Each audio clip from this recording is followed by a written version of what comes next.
all sides fancy. All right. Welcome to episode 11 of the Without Equal podcast. I'm your host, Rob McQueen. I'm joined today by my co-host, Chris Perry. Steve Cargill, unfortunately, was stuck on a plane coming back from Alaska, so he's not going to make it. And then our guest today is Colonel Retired Scott Miller. Scott was the former Army Attache to Greece, as well as the Defense Attache to Bosnia.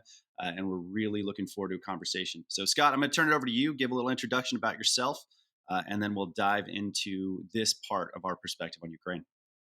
Thanks, Rob.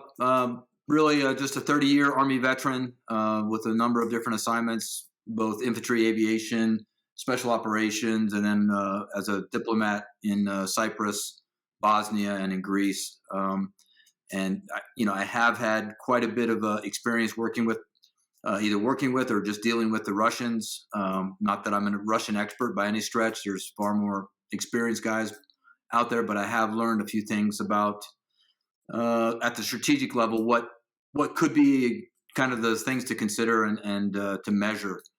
The Ukraine, of course, is on everybody's radar right now, and it's both simple and complicated. There are so many things that are really, really complicated, but really, when you boil it down to, I think a lot of problems are more straightforward. It doesn't make them easy to solve. It just means that there's a lot of chaff that goes in with the wheat.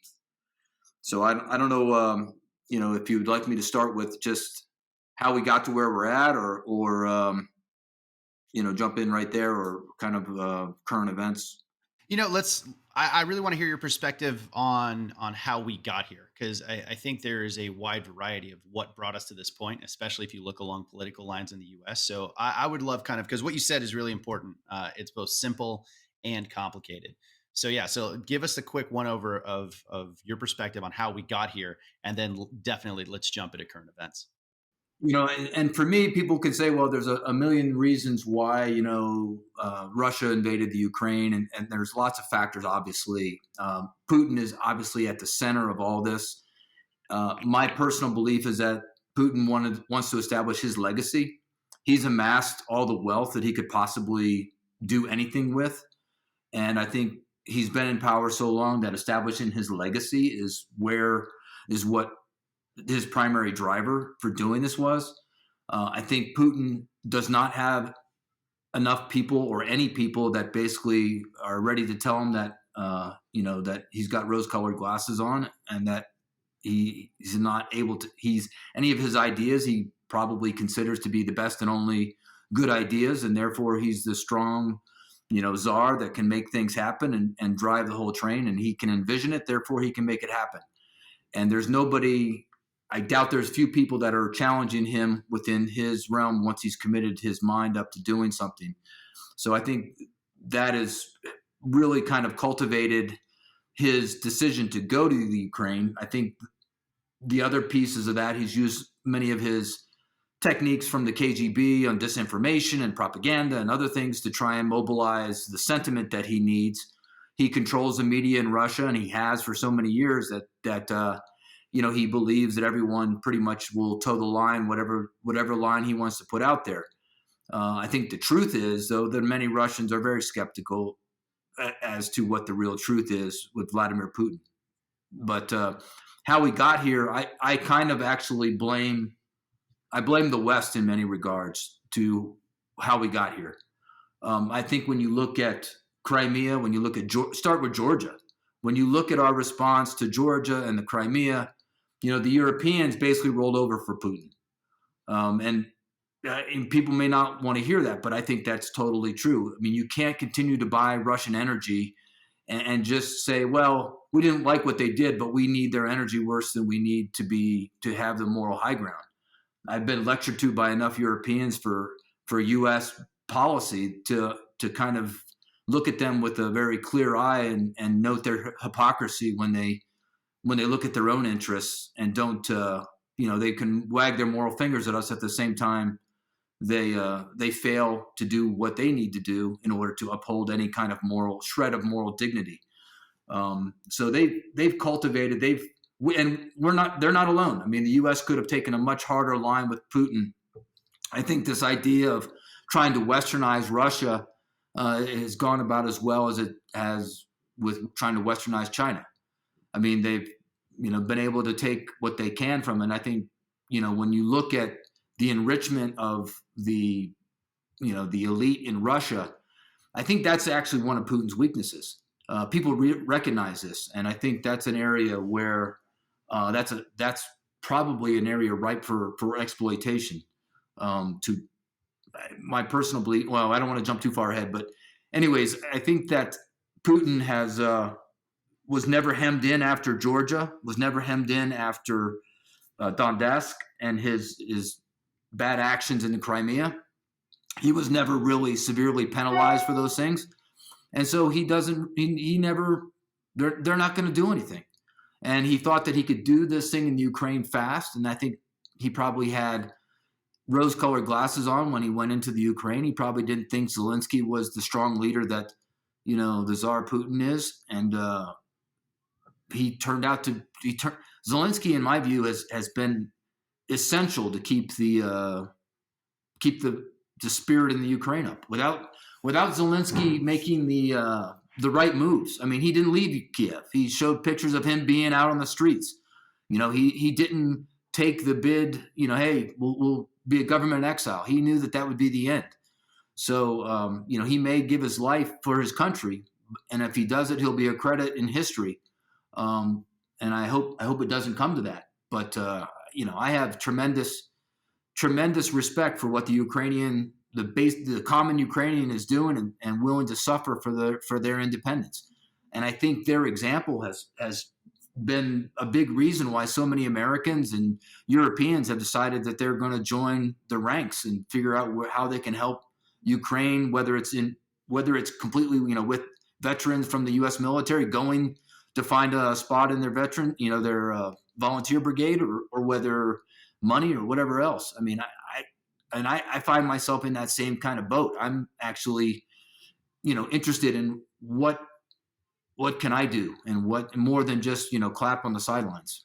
So Yeah, I think that's a key part too, is looking at Zelensky. We've hit on Zelensky quite a bit in our conversations, especially since being a leadership focused organization.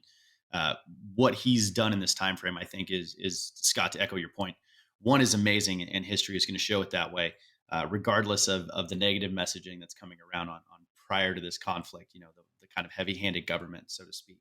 But I also think, had it not been for his, yeah, I think he's careful. Good. yeah, I was going to say also, and had it not been for him stepping forward, there's no way that Europe, specifically the countries that were on the fence, looking at Germany, would have come forward had it not been for Zelensky's leadership. If he'd gone in exile, there's no way that Germany takes a harder line stance against Russia, in my opinion. Yeah, I think he was the key to the Europeans taking the position that they did, because they knew that their own political fortune would not stand the public opinion if they had not rallied behind Zelensky and the government of Ukraine. If he would have folded like a deck of cards, the Europeans would have just shrugged their shoulders and said, "Oh well, I guess Putin got his way. We'll just get we'll keep working on our economy and moving forward with Russian gas and." So I think he invigorated not only his people but basically nations worldwide to support their cause. And Putin, no matter what he says, he's not going to end up on the good side of this. Regardless of what the outcome is, he's going to be seen as a villain. There's just no other way around it. I mean, he will be. I think that one of the things we could do is basically say, you know what, these sanctions that we're talking about, they're not temporary. These sanctions are going to be in place while Putin's in power, and we ought to be public about that.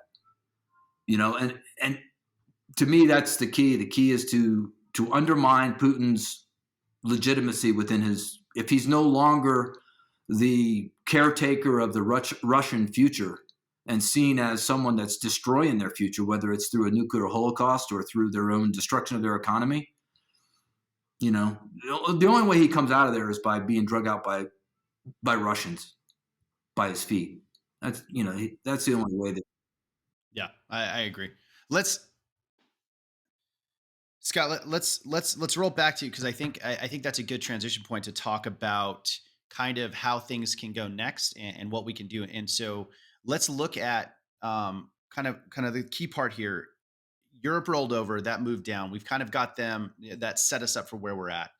We now have the invasion of Crimea, and now we've transitioned to like we're proceeding with heavy sanctions and moving forward. So, because I think you hit on a few things that are a little bit beyond what we are doing right now. So let's kind of look at the sanctions that are going right now, and a part that you said there, which is the enrichment of the elite.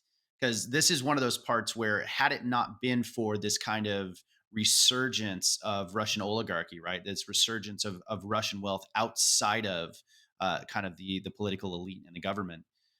I don't think that the sanctions would have the effect that they're intended to have at all. So I kind of wonder on that point of that enrichment of the elite. Is Germany seizing the yachts of a lot of these oligarchs? Is this kind of like hard crackdown on Putin's inner circle or even outer circle going to make a bigger impact than maybe it wouldn't have before? I think it's how it's used is the most important piece. I don't think the actual acts are all that, detrimental to Putin's empire. I think the way they should be played is this is what the money that you've been giving to the Russian government as a taxpayer and as a Russian citizen for the last 20 years. This is where it's ended up. With every Russian yacht, there ought to be an expose and make sure that it's in Russian language and figure out every means possible to penetrate their internet, their airwaves. They ought to be rolled out, and it has to be true, but it also you can emphasize certain points in that truth to make it hit the Russian people. To me, the key of this is the Russian people. Putin is going to continue to pound away at the Ukraine as long as his people leave him in power. And if people live in fear is a really powerful multiplier. But that works both ways. I mean, numbers matter. If you've got millions of Russians that say, you know what, enough of this, it's over. It's a game over for them. So, the only threat is, and the only fear, I guess, would be that Putin says, well, if it's over for me, it's over for everybody else, and hits the button. So I that's the only, I won't wag my finger at anybody for choosing, because we're playing ultimately at the highest stakes poker ever played. Depending on what Vladimir Putin really, how much of a megalomaniac and not a survivalist he is. If he wants to survive, then maybe he won't be thinking nuclear. Maybe he just likes to talk about it and bark about it and make people scared, but he's not serious.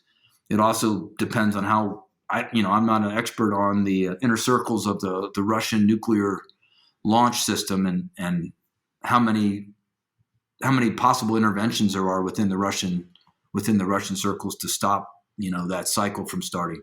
But anyways, I think that he's going to pound away at the Ukraine. I think the key for him is to use the sanctions. The sanctions should be used by the West to highlight just how bad these bad actors have been. I mean, I noticed on Google they showed Vladimir Putin's $1 billion estate.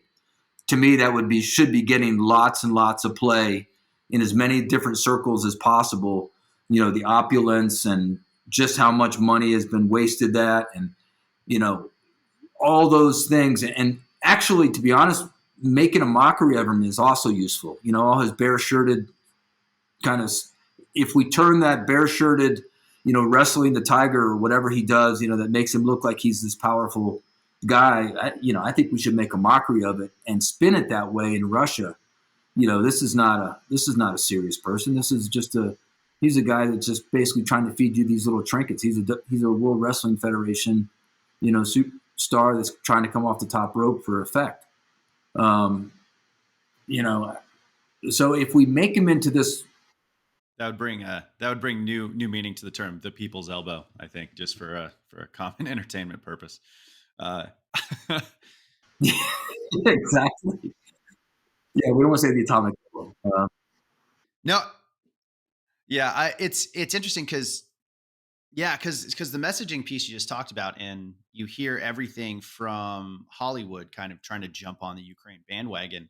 And this is where I struggle with what you just said, which I think is spot on. But we also have this kind of issue with hypocrisy in our end, because we would basically have our own version of opulence and super rich and over the top people trying to push and call out Putin for the exact same thing, which would be easily undermined. I mean, I think I saw Stephen Colbert today talking about he's willing to pay $15 gas because he drives a Tesla. So there's this disconnect on both sides that makes it kind of challenging for us, especially in the West, we've kind of been the picture of opulence for a very long time in that thought process and from their perspective. I mean, I agree.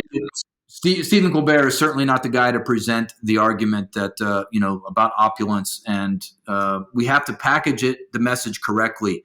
You're absolutely right. I mean, we can't be the hypocrites saying we're so rich and everything in the United States, and yet you're not allowed to have your rich people when we have Bill Gates and Elon Musk and others that are beyond the wealth of the average person. However, I think there is an argument for how you got your wealth too. And so, matching the message with, how that was happening, free enterprise is a powerful, liberty and freedom is, to be honest, that's why Putin went into the Ukraine. I think part of it is his biggest threat is having a successful, former Soviet republic that's large like the Ukraine becoming successful and westernized. I mean, that's the biggest threat to his centralized version of power in Russia.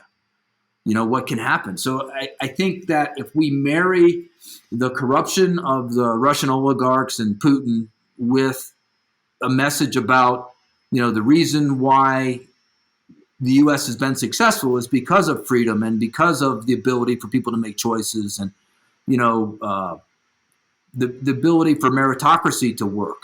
I think people that will meritocracy resonates with everybody. The idea of it, whether or not they feel like it's achievable. Meritocracy is very powerful.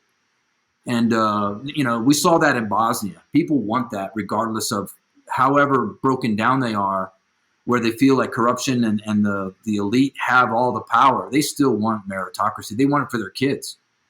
That's why they're willing to send them abroad and brain drain and all the other things that happen in countries like Bosnia and in Russia, because there's just no opportunity because it's been choked off. So, I think we have to package the message, and I think it does go after Putin's legitimacy, and I think that's where we have to strike. Why do you think we're so far behind on the messaging piece? Because we're, what are we, 13 days into this now? 13 or 14 days into this invasion? We've known, I mean, this has been a growing issue to this level even before the Olympics. I think most people who've studied history at all or understand Russia could see this coming. I mean, I think we've cultivated people that looking for sound bites. We don't have. I'm not sure that we have enough strategic thinkers that are trying to, and the strategic thinkers we have, I'm not sure that they get the time to present their arguments so the decisions can be made. Everybody's worried about polls and what the latest trend is and in the news media, and it's not any. There's nobody dishing out big thoughts for the American people to kind of look at a 10-year or 20-year plan and how are we going to do.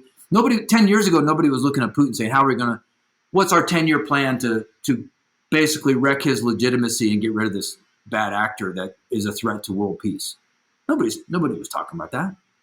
There might have been people who said, yeah, really tough things happen, but nobody's doing it. That's the part that kills me though, Scott, is I mean, you and I in Bosnia in 2014, we watched when Putin moved into Crimea, we watched European Command and everybody go, what the hell is happening?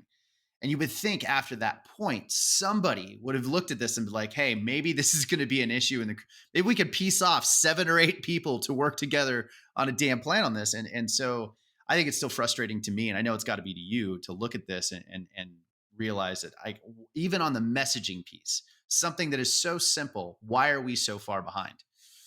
Because we don't want to do it. We don't want to do the hard work. We want everything to fix itself. And we don't have politicians, quite honestly, that are showing an amount of leadership. I mean, the one thing I can say for autocrats like Putin and Xi is that they get to stick around long enough to at least see some of their ideas go through. But the problem is, our politicians are only worried about their next election. Nobody's trying to create this. John F. Kennedy and Reagan were probably 2 of the better presidents about trying to create a vision for the future. Maybe Obama too, to a certain degree. But, I don't know that we have the right leadership trying to look at the strategic issues our nation is facing and packaging it and and saying, you know what, I'm not going to finish this, but I'm going to lay the foundation, let someone else finish it. That's how we got to work. And we're not. I don't think we're doing that. I think we're worried about, everybody trying to steal credit so that they can gain in the polls and try and reinforce their short-term gains. We're always focused on short-term gains. Nobody's really taking a strong look at long-term, I don't think. I always wonder, and I always worry that maybe it's like you said, that strategic vision and those strategic thinkers. I always wonder if maybe we've hit a point where we've gone past the like kind of, like the complex and wicked problem sets, Chris, like that kind of transition. And I almost wonder if we've gone from, like, we've hit that wicked problem set where everything is so intertwined and so complicated that I think a lot of people aren't just capable of looking at it at that level. And so we have a lot of people that are focusing on what they can do, which is, for lack of a better term, that 50-meter target and just taking care of themselves. Right, just hunkering down and kind of looking out for themselves. And you see, like, to Scott's point, one with leadership of, the older leaders that providing a goal for a future America and what it would be in sacrificing to make a greater America. A lot of the themes you saw in older um, newsreels and films, etc. Part of that is, one is up and out, focusing on our relation with the rest of the world, and the other part of it is you could tell if someone was really focused on that because they'd be worried about shoring up some of this infighting that we're doing in America amongst ourselves, because a nation's not going to be able to successfully defend itself or focus on its future if it's so busy fighting and everybody picking each other, cutting each other's legs out from underneath them, which we've seen a lot, in the media. I mean, I think this discussion that we're having focuses a lot about messaging and narratives and how you manage those. We've talked in previous podcasts about the kind of the road to war, or how did Putin uh, deceive the Russian people so badly to launch this. And it's because he could control the narrative, right? And as long as everything is contained within Russia, he controls that state entity. So he can put whatever kind of misinformation in his people's heads to justify whatever it is that he wants to do. And I think we see that with a lot of the dictator um, entities around the world that control what they can feed their people. They start thinking that they literally are, like a deity, that they can just say what the truth is. Problem is, as soon as he steps outside the borders of Russia into the real world, as it were, where everybody else can see what he's doing, and now via news media, social media, internet, everyone's connected. So very quickly, that starts unraveling outside of Russia. So everybody saw that. And that's where, the messaging needs to be formulated on our part. And to Scott's point, the Russian people being the only one that can really pull Putin from power or do something within that country. I'm not super familiar on the state security apparatus. I know it's pretty robust. I mean, that would take a lot of doing. But the other part is getting that message to them, because you've seen in the last few days, he has actively sought to cut off all resources for outside information to his people. The internet, the social media, even some of the texting, some of the cell phone service in some areas, just trying to prevent that outside, external, real world narrative from getting back to his people. Because we've seen, with the Russian prisoners that were taken in Ukraine, and they throw them on TV, and whether it's propaganda or not, it's effective. The guys saying they had no idea, they were on a training mission and their sergeant told them to hop in the back of their armored vehicle. And next thing they know, they're hopping out in the Ukraine shooting at people or dropping bombs or whatever. And that's the thing. We've seen so much artillery fire and, a lot of the um, distance and indirect fire weaponry. It's a lot easier to do that on the ground and not really even know what your targets are, right? You're not necessarily face to face with them.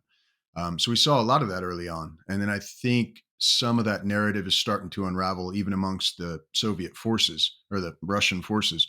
So part of it, the difficulty of it, with messaging, you have the sender, the receiver, the messaging, the actual message, and the media through which it's transmitted. And trying to get to the Russian people, even if we craft a really good narrative, a really good message to get to them, the difficulty is going to be getting that message to them en masse. And I think that's going to be a problem set that I hope somebody's working on, because how do you crack that nut? That's always been, from a military perspective, operations inside of China or inside of Russia were, you know, the, the the culmination of the most difficult thing that we could possibly be doing because of the amount of control the state has over it. So trying to figure out how we can get the message of what's going on in the real world and how flawed Putin's plans and Putin himself really are, getting that message to the people. So it's going to be a huge problem, and I hope somebody has an idea for it.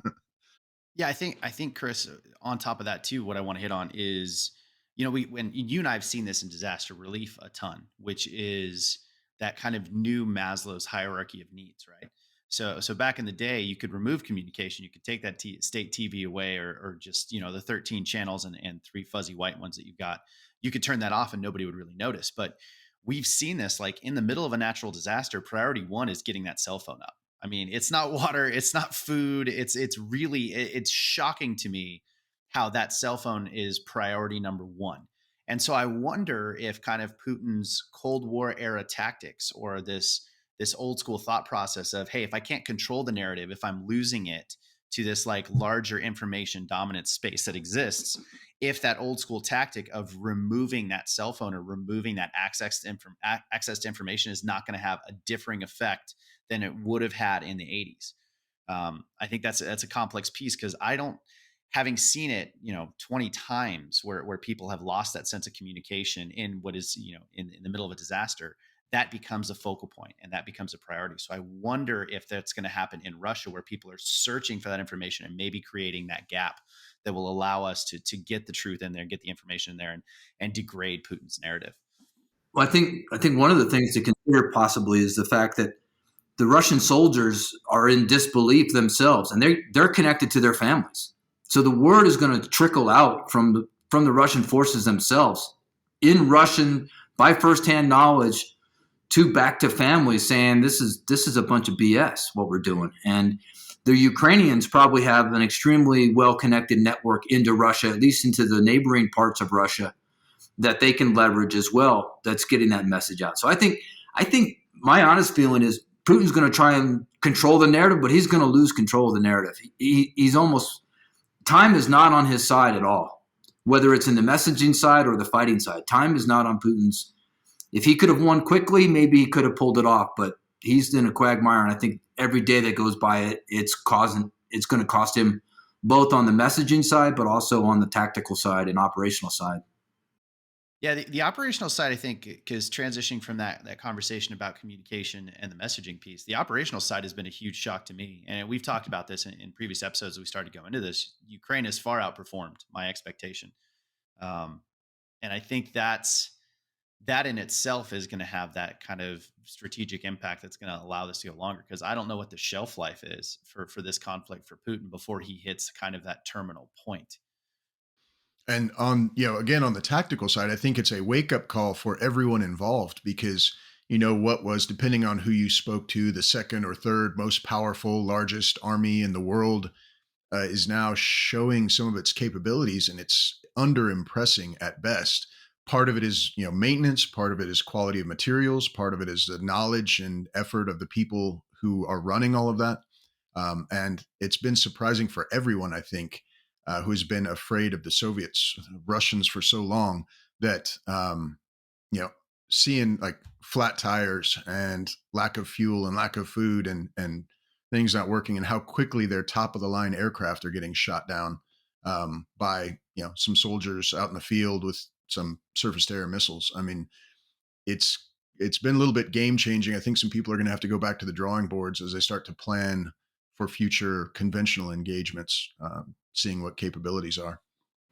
Well, it's interesting. I read an article today that talked about the fact that some of these weapon systems were rolled out to be all that in a bag of chips to the Russian people, and then finding out that it's not true. And a lot of the money ended up, again, with the oligarchs. They put all this money that was supposedly to make this, this fearsome war machine, to make the Russian powerful again. And it's all paper tiger, because they've wasted a lot of that money and it's gone into people's pockets. Again, that's part of the narrative that can be, I think, successfully leveraged. They did that. The oligarchs did this. Putin did this. That the T-90 tank isn't this terror. The Armada is not a terror. There's none of these things are working. And I think also it can be said about their leadership style. And I have some experience with this kind of very centralized, risk-averse leadership, which is also costing them a lot of problems. And I think that's why, particularly tactically and operationally, they're stuck because they can't get the initiative. And the Ukrainians are taking the initiative because they can, and because they have no choice but to basically allow Ukrainians forces to move in and do the things that they can do when the opportunities happen. And the Russians aren't able to do that. So I think there's some really interesting lessons on leadership, lessons in, the style of fighting that's been sponsored, continued to be sponsored by, Russian, the Russian military and other militaries that follow that same top-down kind of pattern. It doesn't work. Yeah. And I think we've seen too that they have not changed their battle strategies much since definitely the Cold War and really World War II. Of when they make up their mind they're going to do something, they just keep throwing people at the problem until they accomplish their goal. And I mean, they're blessed, if you want to call it that, with the enormous amount of people to throw at a problem. But the way that they're doing it, is surprising. When their military machinery comes to a halt.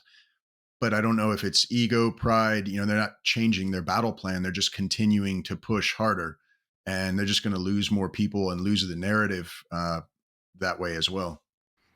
Yeah, I think that's the key. I mean, the morale, as Napoleon said, morale to the physical is 3:1, and I think that's proven itself very, very clearly in this conflict.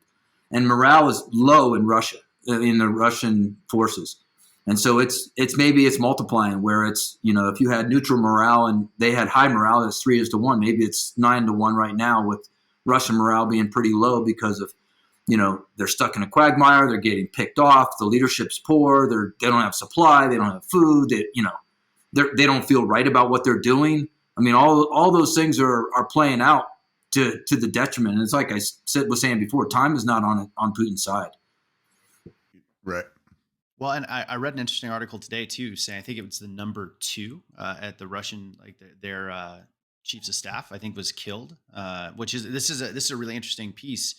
The way that the intercept came across is because basically the number 2 was killed, and it's I can't remember the guy's name, but I'll have to look it up here in a second. But he was killed, and the way it was actually confirmed was because the Russian soldier on the ground made a phone call over a local cell phone, because their high-end classified security system communication system doesn't work, because they destroyed all the cell phone towers, and their system relies on the cell phone towers. And so they're making a phone call that was intercepted over a local phone and a local SIM card that they picked up in order to reach back to FSB, and which again shows that kind of broken piece. I really hope that as we look at, because the U.S. government, U.S. Army specifically, has been transitioning to large-scale combat operations, or LSCO, and I think everyone that's been writing that doctrine needs to take a look at this conflict and really take a look at the role for special operations in LSCO, because the way that this resistance piece from the Ukrainians is having a much larger effect than what I've seen in our current doctrine, as what it sells for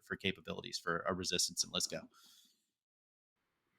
I think it's really important too. People talk about numbers and how many Ukrainian are in the armed forces, but the point is that anyone with a rifle in Ukraine that's willing to lay down their life is a big threat to a Russian force. Each Ukrainian, I don't know what the population of Ukraine is, but it's in the millions, right? So that means that if every Ukrainian that's of fighting age, say it's 1 million people, if each one of them kills 2 people, there's no way the Russians can do it. They simply can't do it.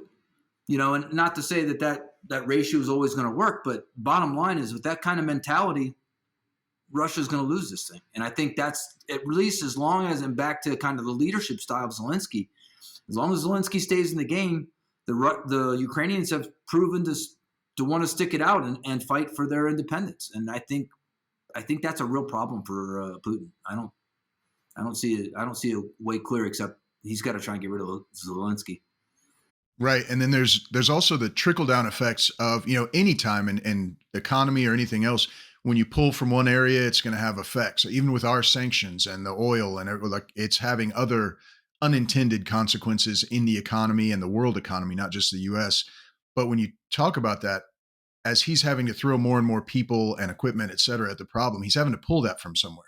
So what does that mean? Who's seeing that? And then what is the effect on Russia as a whole, or the people who've always felt that Russia is a superior force, or their national pride. What kind of hit is their national pride going to take from this?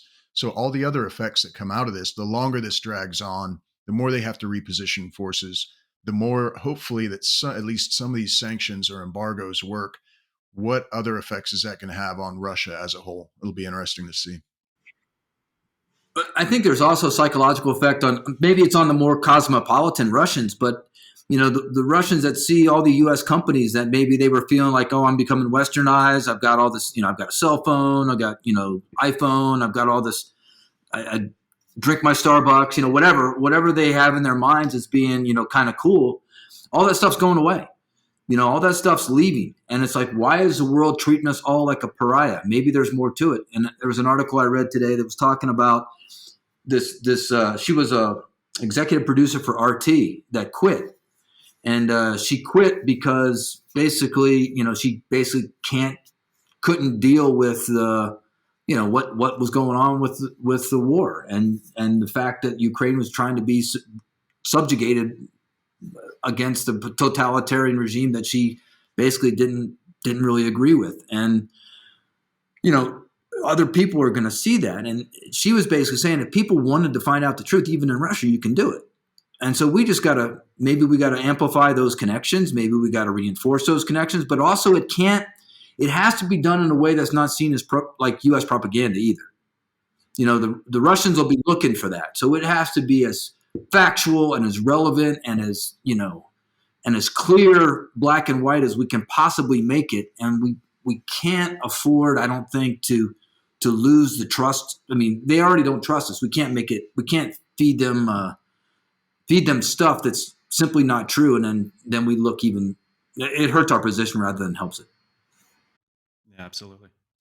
So I kind of want to, because we've hit on messaging really well. I think the tactical piece and where it's on the ground, I think we've hit pretty well. I want to kind of go back to let's talk about Putin and his out. And does he have an out? And this is the part where as we push further, and we've talked about messaging. Let's say we increase sanctions, we drive the messaging for him, we hit those right piece, and we further push Putin into a corner.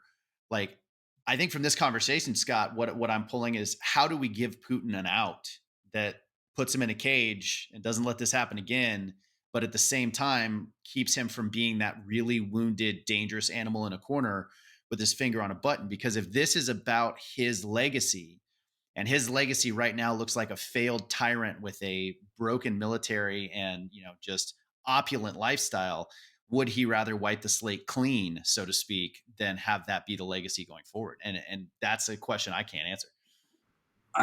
I've tried to give some thought to that, and I don't see an out for him right now. I really do. I think that he either takes the Ukraine and gets the concessions that, I read today that they published the 4 concessions they want is recognition of the 2 breakaway republics, the recognition of the Crimea, no EU, no NATO written into the Ukrainian constitution, and there was one other condition. But I don't see.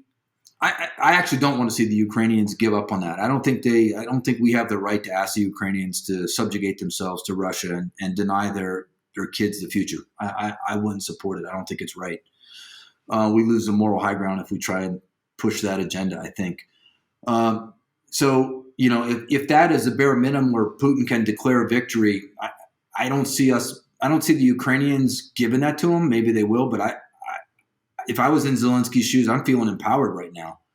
Yeah, we're taking a beating, but we're also giving some really bad body shots to the bad guys. The world is supporting the Ukraine. They're in more of an empowered position, even though they're faced with a very menacing force that's encircling them. I get that, but there's a lot of people that are in nations that are completely behind Ukraine and Zelensky. So I'm not sure that he's going to make those concessions, because then, I don't know. He's also looking at he's also got kind of his back against the wall to a certain degree. He's got to try and get his country through this. If he caves into Russia, then I don't think that's going to fare well for him. And so he may be seeing it that way too. Is Putin going to let Zelensky, you try and play nice with Russia and declare a ceasefire? How does he not know that in the next year or so he's going to get the radioactive poisoning that so many others have enjoyed? So I mean, he doesn't have a lot of great options either. So he might as well stay on the side of right. So I think that there really isn't a lot of good off ramps for Putin at this point. If he withdraws from the Ukraine, he looks weak domestically. Maybe he can hide behind a state apparatus. Maybe that's more of a plausible survival kind of episode for him.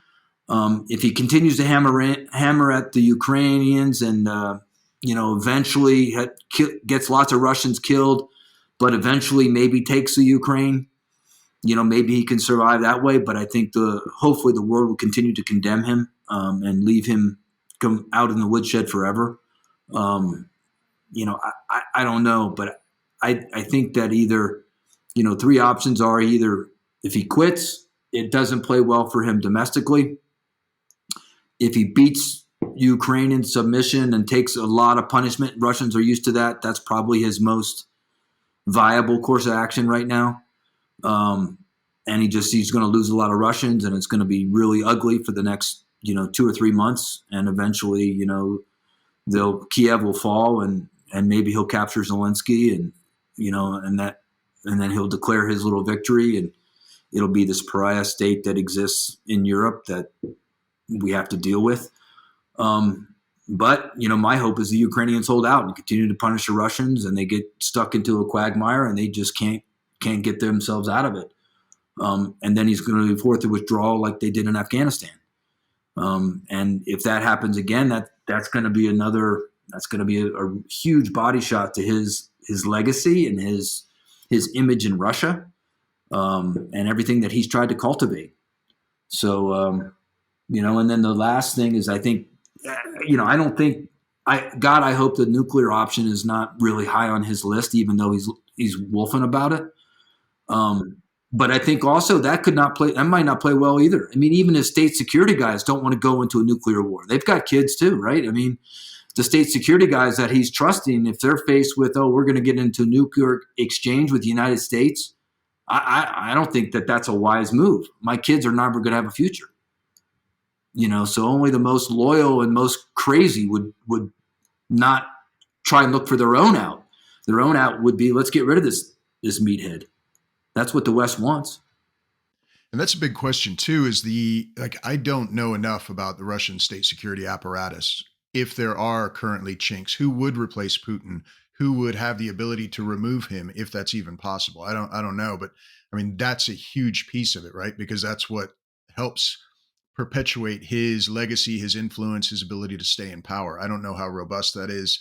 Everything I've ever learned or read or anything about Russia leads me to believe it's pretty secure, and his position is pretty difficult to be messed with. But I mean, if it gets pushed enough to a point, enough dissatisfaction or something like trying to go nuclear, I mean, there might be a critical point where that state security apparatus fails on him. I mean, we could only hope. Yeah, I don't know. It's a great question. I mean, but I'm sure the Tsar thought that he had a pretty impeccable state security apparatus as well. Right. Yeah, it's been done before, right? Yeah. Right. So I don't know. I mean, but it's certainly not going to be easy, and it's going to be certainly a high risk endeavor for sure. I listened to an interview the other day. It was a U.S. Retired Major General, I believe, but he had a kind of different thought process than Scott, Chris. We've both gone down, and kind of what I've heard more from my circle. But really, his thought process was that there's a north-south running river in Ukraine, and that Russia actually really didn't want anything to the west of that one. So it kind of creates that possibility of an eastern Ukraine that becomes Russia, and then that western Ukraine that can kind of be that neutral and balanced state. And he sees this conflict as, I mean, Scott, as you just said too, in the end, Russia is going to take Ukraine. It may be incredibly painful, it may be over the top, but that kind of wheel and that war machine is going to keep churning. As broken as we've seen it to be, it's going to keep going, and eventually, none of us really think Putin is going to give up on it. But his thought process was that, maybe it's time. Just let's make that split. Let's look at it that way. I don't really know enough about it. I have a hard time believing that Putin would kind of settle for that half to the east, and he doesn't want anything further to the west. To kind of like round out this thought process and add another perspective to it. What do you guys think about that? I think I think the Ukrainians. I think Putin would settle for that now after he's taken the punishment. I think he'd settle for that, but he can't afford to leave the. I think Kiev is, Zelensky has garnered a whole bunch of, quite a bit of power. I don't know that it's a foregone conclusion that the Russians will take the Ukraine. I think it's quite possible this ends up in a more or less a quagmire. Maybe Kiev falls. That doesn't mean it's over. That doesn't mean that the resistance doesn't continue to attrit Russian forces. I mean, look at Afghanistan. They never beat Afghanistan. They took a pounding. They're going to continue to bleed Russian soldiers for the next 5 years. How long are the people going to take that? So it wasn't this, they're going to welcome me with open arms as we drive into the Ukraine and liberate them from the Nazis. It didn't fit the narrative that he wanted it to fit. And it won't ever fit that anymore. There's no way that that's going to be the narrative that's digested. So I don't think I actually, to be honest, I would love for Zelensky to start looking at, what? Let's try and figure out ways that we start hurting him in Crimea. I mean, that may sound like a crazy idea, but I actually think that if you can start hurting him in places where he thought are secure, that actually has a tenfold effect. And so you may be surrounded, but if you got Ukrainians actually poking the bear in the Crimea, that's going to invigorate people. That's going to send a message to Moscow that nobody's giving up on this. Yeah, and forcing him to reposition his forces or secure rear areas. I mean, it's going to mess up his plans as well. So yeah, and he doesn't have the flexibility. They don't have the strategic or operational flexibility in their logistics. They don't have it in their command structure. They don't have it in communication. They don't have that flexibility. It hurts. It's going to hurt him double to triple what it would hurt the United States in regards to what getting hit in our rear lines. I think talk about morale booster. Can you imagine how that would play in the Ukraine? Well, sending a message too of what's yet to come, right? Like that's really pointing. Like I think Zelensky has to try and figure out ways that he can, even if it's limited, he has to try and go on the offensive where he can and how he can. And if it's with special operations, with partisans, if it's with whatever, that's what he needs to be doing. He's doing a great job in the media, and I think he needs to keep that up. But at an operational and tactical level, I think he needs to find those places he can go on the offensive. And I think they're doing a good job with trying to hammer using drones or whatever to hit the column of things that are stalled. And I'm sure that's really causing a big pain in the ass for the Russian forces. But I'm more worried about his attacks from the Russian attacks from the south. They seem to be showing a little bit more progress. And, so I think turning the tables there might be really, really helpful. Huge. That'd be huge. Yeah. Do we know as far as Zelensky goes? Because he was a comedian, an actor, a persona, even prior to him being elected. But as far as his chain of succession or chain of command goes, like he's been so crucial, so critical in inspiring the Ukrainian national sentiment, and so good with his addressing the Western media and everything that he's needed. He's such a crucial piece. If he goes down, who takes his place, and can that person do what Zelensky has done? I don't know if he's, you always try and, train yourself out of a job. Obviously that's a really important job, but I don't know who he's picked or how he's addressing the possibility of, if something happens to him, who's going to take over. I think the smartest move for him is to try and have his wife not in the same place as him. And she'd be able to maybe, if I don't know how much charisma she has, but she could wear the mantle for a little while and keep things going if Zelensky was taken out. I don't know if there's any other personalities that can quite fill the void that Zelensky can. But, his widow, God forbid Zelensky gets killed or captured, she would be I think, in a position where the sympathy would be so great from a both personal and from a, position level that I think that would be the move that I would have to consider, at least in the short term. I don't know if there's anybody, personality wise, that can fill the role that he's got.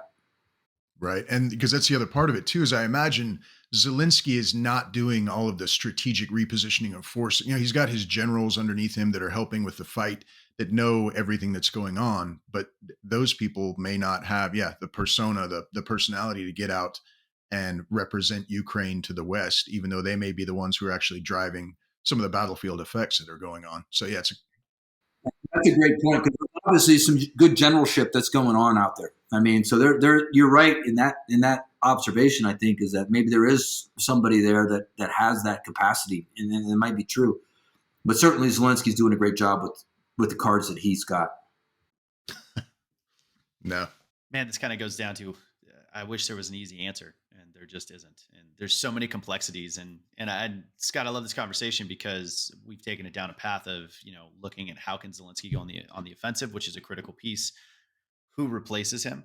Even in my mind, I didn't think about his wife as being that figurehead, but I think she's the perfect piece for it. I was trying to think of maybe they start building up somebody else to kind of take that place and get their name out there and start to build that kind of legacy. But his widow, I think, is the one that would have to do it in this time frame. Yeah, it's that, and also there's there was a Ukrainian politician that was, I don't know, maybe 10 years ago, 8 years ago, that was brought on some trumped up charges or something. If I can't remember her name, but she seemed to be a pretty powerful kind of force within Ukrainian politics, and maybe would be kind of a person that would be able to fill in there as well. I don't know where she stands in all this. Hopefully she's standing right behind Zelensky, at least with her political support. I think the Ukrainians are pretty unified, very unified in this particular case. I think that's surprising Putin as well, their ability to sustain this unification. And I think it's essential. If they don't do it, then it game's over. So, but I think there's a lot of strength there, and I'm not. I guess maybe I'm the eternal optimist. I'm not prepared to think that Russia will, in a matter of time, will just wear down the Ukrainians, and it could easily go into a quagmire where they control critical points, but they never really control anything else besides those critical points, and they're taking a lot of casualties, and it just turns into hell for them, and maybe that's where it ends up. I think that may be the most likely course of action. So with that being the most likely, and I think you're right, the initial thought process of Russia being fully vetted and guaranteed to win this, that's, the Ukrainians have shown anything but that being a certainty. So if that's the most likely, and they keep dragging, and maybe this turns into a quagmire, Ukraine holds what they can, and Russia holds some key points, what do you think is the most dangerous? I think we can all agree the nuclear option is the most dangerous for the entire world, but outside of that nuclear option, what do you think is the most dangerous thing that Putin could potentially do in this? For me, anything that builds Putin's power base anymore is dangerous for future security. Anything that backs Putin's legacy, I think it's dangerous, because then, he may go back and lick his wounds, but he still say, well, I pulled it off. And again, we're not dealing with necessarily a completely rational actor. Yeah, he's wily, but he's been in power so long that he starts believing everything that he tells himself. So, you don't know how crazy the guy's actually become. Power has a way of corrupting and destroying rational actors, right? I mean, so how far down that road is Putin gone? And if he's got nobody that's keeping him in check, which I doubt there is, he's like, well, okay, I pulled off the Ukraine, so next, Poland's going to pay for all their help. I'm going to make them pay, or Estonia, Latvia, Lithuania. Those are easy pickings. I'll take care of those.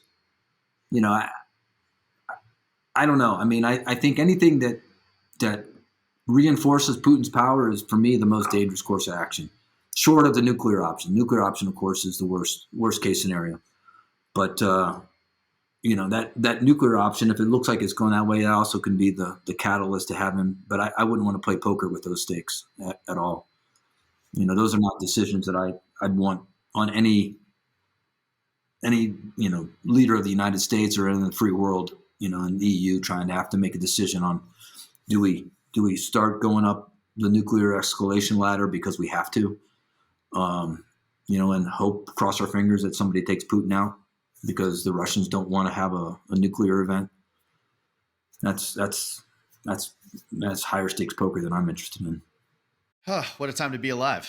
I don't even know what else to say about it. Like we've hit a point where it's kind of bananas. And I think the case could be made that, you look at the height of the Cold War and you look at what's going on now, we may be in a more dangerous position now than we were at the height of the Cold War, and just with how rapidly this is escalating. I think that's the case. I mean, at least Khrushchev was a fairly rational actor, but I'm not sure that, I'm not sure that Putin is completely the rational actor. He's been a bad actor for a long time. He's probably become more or less a megalomaniac, and I'm not sure that he's as rational as people want to believe he is. I'd like to believe he's rational. I'm not sure that, but he's also crossed the Rubicon. I mean, he went into the Ukraine. Now he's got to deliver something, and I do believe the main reason he's doing it is about his legacy.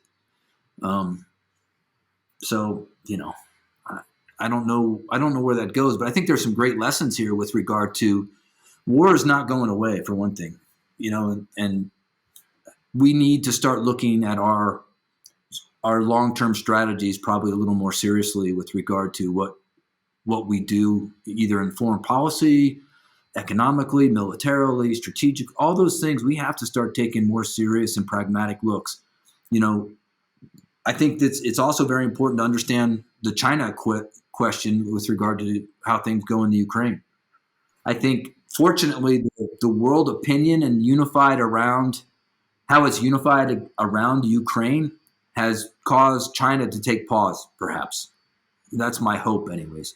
I kind of felt like if it had been me, where Putin and Xi were looking at the opportunity, I said, well, if we go together, the U.S. can't do anything about it. But fortunately, that hasn't played out that way.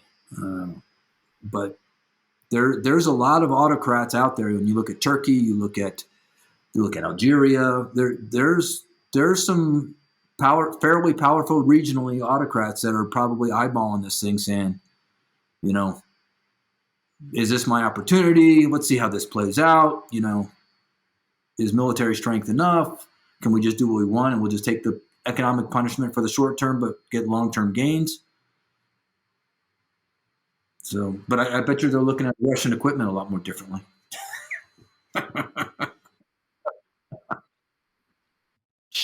Yeah, I think that's a big one. I think those orders are going through the floor. Especially the stuff that they're waiting for delivery on that's already been getting shot down pretty regularly. I think they might be reconsidering some of that. Oh, man. Yeah, I definitely, and to play kind of a little bit of conspiracy, I wonder if Xi and Putin around the Olympics and that kind of, meeting that they had where they came out and said, we are unequivocally each other's partners no matter what. I wonder if there was a conversation behind the closed door, like, hey, if you go, we'll go. And then nobody can do anything. And I wonder if Z just kind of took a step back, was like, let's see what happens. In like a more like playing that game.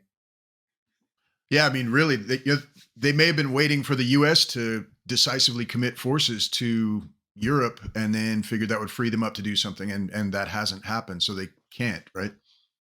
I really believe the most dangerous piece in this is, other than the nuclear option, which, megalomaniac and Putin on the nuclear triggers is terrifying. But the most dangerous option to me is what happens with China following this conflict. That's the most dangerous thing to me. And what is China going to learn from us? And then how we respond and how the West responds to this is going to dictate how China moves forward from here, in my personal opinion. Yeah, I mean, I think that's exactly right. It's tied actually to just the way I was basically looking at it was, anything that empowers Putin will also send a signal to China that, you're clear to do what you need to do. So, I think so far the West has played this pretty well. I'd like to see. I think the Germans need to up their sanctions. I get it. It's gonna hammer their economy. But you know what? You got to be on the side of right. And sorry, you shouldn't have been buying Russian oil for the last 10 years anyways. So, sorry. But sometimes you gotta put your big person pants on and do the right thing.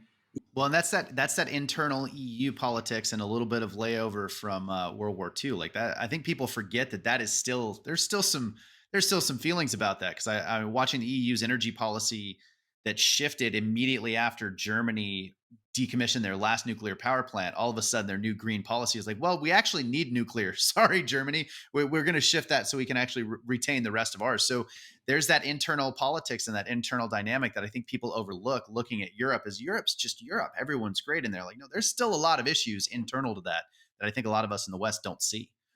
Yeah, there's a huge amount of issues, and I to be honest, there's quite a bit of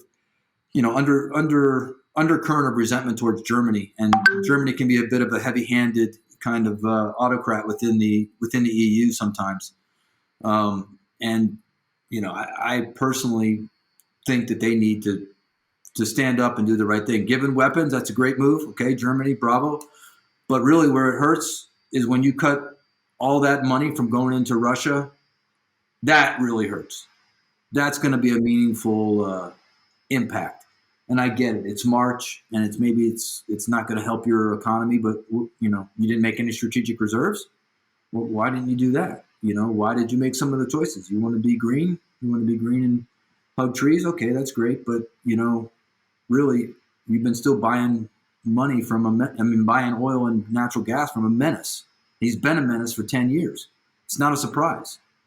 Yeah, this is definitely shaking up the world. I kind of want to pass it around. We've gone down some really cool conversation points on this, and I kind of want to go around the chain. So, Chris, we'll do any comments or topics you want to hit on, or final words from you, Scott. Then we'll hand it over to you for anything you want to close out on this conversation, or take us down another path if something's sitting on your mind, and then we'll just close it out from there.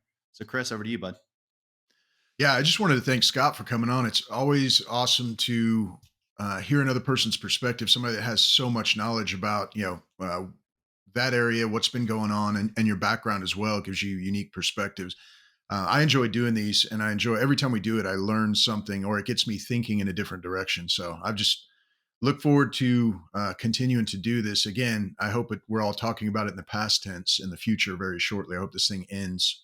But the way things are going, I still think it's going to drag on for a while based on the things that we've talked about. But thanks again, Scott. I really appreciate having you on. No, it's been a lot of fun. I think the only thing I want to underscore, Rob, is and it reflects back also on our own situation within social media and information. And that's the necessity, the absolute necessity for our government to be honest in this day and age. I mean, it is tied directly to the legitimacy of our government.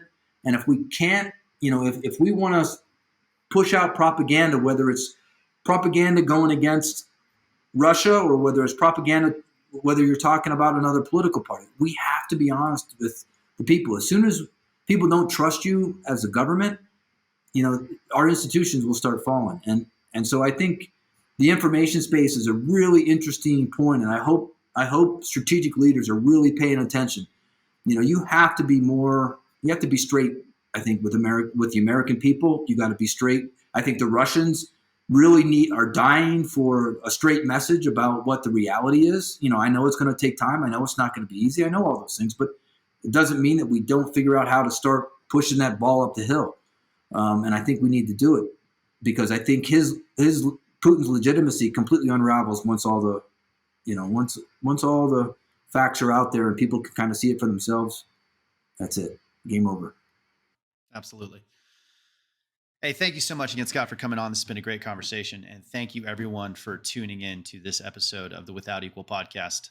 We're going to continue this series on Ukraine. We have a former German Special Forces operator that's going to jump on and talk to us from a European perspective, and some senior leaders from U.S. SOCOM. So we're going to continue to push down this perspective, or this thought process, and gather that different perspectives on Ukraine. So thank you so much for joining in. We hope you join us for future episodes, and remember to like and subscribe this video and rate this podcast and help us kind of beat the algorithm and spread the word. So thank you so much, and cheers. Have a good one.